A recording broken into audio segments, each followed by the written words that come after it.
Hey guys, Cyndi Williams here, the Wanderlust CEO. Today we are talking about what fee models that travel agents are using because of COVID. How has the game changed? Why are travel agents charging fees? Why you should be charging fees? How to successfully implement fees and the different types of models that are out there. That's what we're talking about on today's show. So if that sounds like fun, keep on watching. Come take my hand, I will walk with you. I won't let go till you say so. There isn't anything I wouldn't do. Wanna make sure that you understand. All right, guys, don't forget to take a moment, like, subscribe, and ring that notification bell over on YouTube. We're bringing new content every single week about how to grow your travel businesses out there in the world. I don't want you to miss a thing. And if you are new, you might not know who I am. My name is Cyndi Williams. I've been in the travel industry almost 3 decades, long time. I started with one of the biggest travel brands in the world. I now own and operate my own award-winning nationally recognized travel agency, and I'm most known for being the founder and CEO of Careers on Vacation. Can almost see that logo there, which helps people just like you learn how to launch, grow, and supersize your travel businesses. And I have a really unique perspective because I, not only in my own agency, but I work with hundreds of successful travel brands every single year. So I have a really inside peek at how people are charging fees, what they're charging for fees, and you might be surprised to learn that it's a pretty much, it's becoming a best practice in the industry. And I think for good reason, right? So we're going to talk about fees today. We're really going to break it down and understand the importance of charging fees. We all learned a really valuable lesson. If you're not in the industry yet, or you're thinking about getting into the industry, I want you to feel confident about the fact that the current has changed and consumers have been very gracious about accepting these new fee models because they all saw what happened during the middle of pandemic, where we had all worked a year or more to build our book of business. Like we build, you can create bookings for 12, 18 months out, sometimes longer, in creating what we call a book of business. And when everything happened with the pandemic and with COVID and the whole world shutting down, I mean, our year's worth of work was just disappeared. And the way that travel agents are paid, I have videos on that too, but the bulk of what we get paid comes in commission after our clients travel. So we do all of the work up front in anticipation of someone taking their vacation, and then we are paid a commission by the supplier, not by the consumer, after they vacation, and that is when we are compensated. That's how it's worked in the industry for as long as I've been around, 30 plus years, right, in terms of that piece. But even before COVID, our agency was charging fees.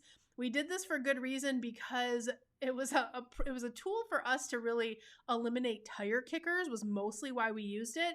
People wasting our time or just getting us to do all the work and then go book it themselves. We didn't really want to work with that type of client. So I have always had fee structures in place even before the pandemic. I've always been a big proponent of that, just to protect your time and your effort. So this is one of those things where I've been a big believer in it. I've been using it before the pandemic, but now it's really been interesting to watch what's been changing through the pandemic and into the new world today, where things are kind of normalizing, but travel's still really busy. So I want to talk through, the first thing I want to talk through is the different types of fees that you could consider in your travel business. And fees are something that you will be paid upfront, right? So the nice thing is, especially if you're a new or aspiring agent, you can get some cash flow while you're waiting for those people to travel, right? If you book it now and they're traveling for 2 months, you don't get the bulk of your pay for 2 months. So you need to get something on what we call the front end of your ticket. So you get paid during that planning process. By the way, if you are brand new, please go over and get our free masterclass. Let's see, which way is this? The 5 shifts to a 6-figure travel business and beyond. You go to careersonvacation.com/masterclass. I'll drop it in the video description below too here on YouTube. This is a free 1-hour class on how to get in the industry, things you need to think about, figure out if it's even for you, and it goes through some monetization techniques to think about for your agency as well. But if you're new, that really helps you and help you guide you as you start your journey into the industry. But if you've been around for a minute, or even if you're new and you're thinking about, I know I need to charge a fee, I don't want to work for free, what do I need to do? So let me go through the different types of fees. The most common is just a flat planning fee or a flat booking fee, right? So It's funny because Google just recently updated this. If you Google how much does it cost to work with a travel agent, it actually says between $50 and $200, $50 and $500, I think is what it says on Google. So I'm glad that Google updated it, because it used to be travel agents can be free and blah, blah, blah. And so sometimes it can cause some chaos from a consumer perspective. But consumers pretty much know at this point, and we're explaining to them that this is a result of the pandemic, but here's what you get. And I'm going to talk to you about how to build a value proposition here in a second. But a flat fee is what most travel agents use. Now you might say, well, Cyndi, what is the amount that I should charge for my flat fee? We don't have an amount that we publish. And the reason for that is because we really need to understand the scope of work. If you're booking a simple Disney trip, that's not going to be a huge fee compared to someone doing an FIT, a fully independent trip through Europe, right? Where you're pulling rail and you're pulling little pieces and you're booking river, a gondola ride in Venice, and you're piecing like all of these crazy little things together, which could take hours and hours and hours to really curate like this special 3-week trip, jaunting through Europe. That's going to be a different planning fee than just taking 30, 40 minutes online to book someone a Disney trip, right? So I want you to think about the scope of work, and it's okay to have a conversation with someone and understand what their needs are and then decide what those fees will be. Now you can think ahead of time and go, okay, if it's a simple Disney trip, maybe my fee is going to be $99 or $59 or whatever you feel like is appropriate for your time, right? We'll get into that in a second too. But you want to think about what those fees might be. Think about, for simple trips, I would do this, and for more complicated, maybe I would calculate it out, and whether you're going to figure it up on an hour type basis, or you also want to consider the type of client you're working with, because sometimes clients will have a lot more needs than other clients. Like sometimes you'll have that client that has a $30,000 budget, but they're very straightforward. They're very decisive. They trust you for everything. That's actually a really easy client to work with, versus someone else that really wants to know every detail, and can you send me all of the excursions, and what does this excursion have, shrimp versus clams? Like it can really, so sometimes you'll know your clients, and you'll know that you're going to have to dedicate some more hours to make sure that you're still delivering a high level of service, and you need to factor that in on your time. You'll get better at this as you go. Just because you think about a fee schedule today for your agency doesn't mean you can't change it tomorrow or a year from now or whatever the case is. So remember that it can be a moving target. You don't have to say, this is my fee and it's going to be my fee forever. No, just remember to go with a scope of work type of approach, and that will really serve you well. The second fee that we've seen introduced, and there were a few people doing this in the industry pre-pandemic, but a lot of agencies are doing this. A few of my Wanderlust CEOs who are in my year-long program have recently implemented a subscription fee to work with their agency. Now, subscription fees are phenomenal because it is guaranteed income, and it's basically a larger amount, but for that amount, you handle any vacations they do through the course of the year. There was an article that went viral in the travel agency space. I think it was Travel Market Report that put it out. And there was an agent who implemented, and this was a great agent who's been around in the industry as long as I have, 30 years. And they put a model in place where it was invitation only. So they went through their client roster and picked which clients, and they said, I'm only taking on so many clients from now on. If you want me to handle your vacations, my fee is $5,000 a year. You pay it up front, and I'll handle whatever vacations you have through the course of the year, and you can expect your same level of service you've been getting that I've been delivering to you for decades. And but just I've had to make this change because of the way that COVID impacted my business. And this agent was able to immediately secure the clients he wanted to work with and get all of that income. And I think in the article it said around $250,000 in fees is what they collected. So before he makes any commission, that's his baseline pay, right? That's great. And that's also confidence in what you deliver and the value you've been delivering and how you've been serving your clients. Now, not everyone can come out and say, I'm going to have a $5,000 fee. You have to really have, that level of service that you have delivered, and your clients already have a certain trust factor with you. So I don't think that model is going to work for everybody, but it is something you can work towards as you build your business. And it really works well if you're doing an exceptional job service-wise, and you're also showing your clients your value in terms of how you're getting their more value for their vacation dollars and unique experiences. I mean, there's a whole thing that kind of goes into it, but a subscription model doesn't have to be $5,000. You could start it smaller. You could say it's $2,000 for the year, but then that covers any planning fees for your vacations, group trips, whatever. So I love subscription models because it's more of a higher price point for cash flow influx into your business, and that helps from that perspective too. Now, the next one is a plan to book fee. Plan to book fees used to be really popular before COVID. It was kind of a way to say, yeah, I have a plan to book fee and it's $99, but I credit that back to you on your final payment. So you weren't really keeping the fee. You got to keep it if the client didn't actually book their trip. So with a plan to book fee, you essentially like get rid of the people that are like, oh, I don't want to do a fee because I really wanted this lady just to do all the work and I was going to book it myself. It's really a sneaky fee to kind of get rid of those tire kicker people, if you will, that maybe not willing to pay a fee up front. If they can't pay you a refundable $99 fee, then that's really a sign that's probably not going to be a good match for you. Now, plan to book fees have kind of gone away because we just don't need to do it anymore. It's more of like, I have a real fee now and I need to retain that $99 or that $199 or $499 or whatever your fee is going to be, right? So those have they're kind of, I don't see as many people doing plan to book fee. Some people do it when they just don't have like enough confidence yet in what they're delivering, or maybe newer agents, and it's a way for them to practice asking for a fee, but then trying to get the business. But I don't see it being used nearly as much as it was pre-pandemic as it is today. So I'm not a big fan of plan to book fees anymore. I'm really, when people are in our Careers on Vacation, our 12-week mastermind, we give them a talk track, a value proposition. We're helping them put real fees in place, which is very valuable because you can earn thousands and thousands of dollars in fees, and it protects your time. It gets rid of those tire kickers, and that's a big deal. So I'm not a big fan of plan to book fees. I educate on it, but I don't recommend it, if that makes sense. All right, the next one is group fees. I want you to remember groups are more complicated to handle. It is a different animal. Groups are amazing business once you know how to really put a group model together.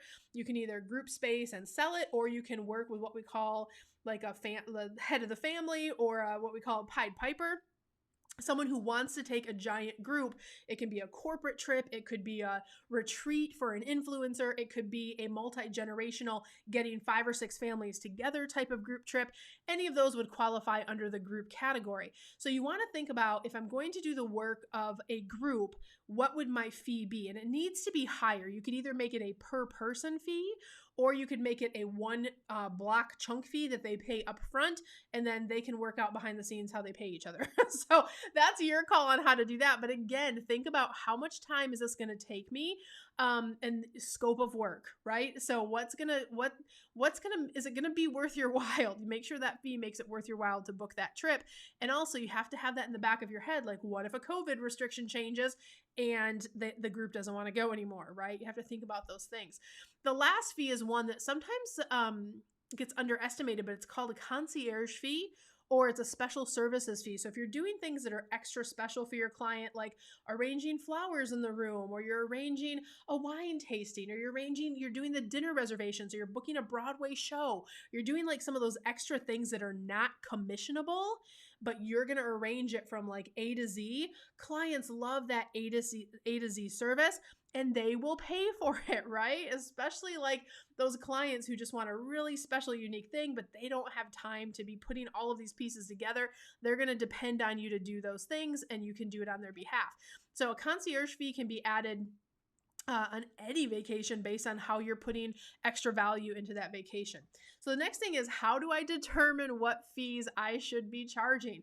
Oh, this is such a good question.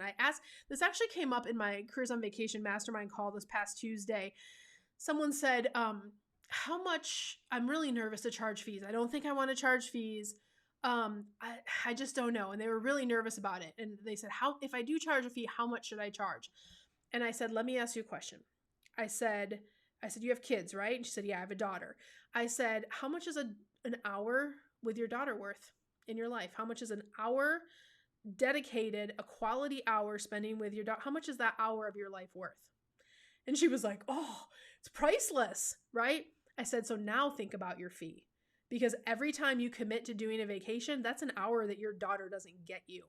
That's an hour that you don't get to do something you love. That's an hour you don't get to work on your business. So you better make sure you value your time.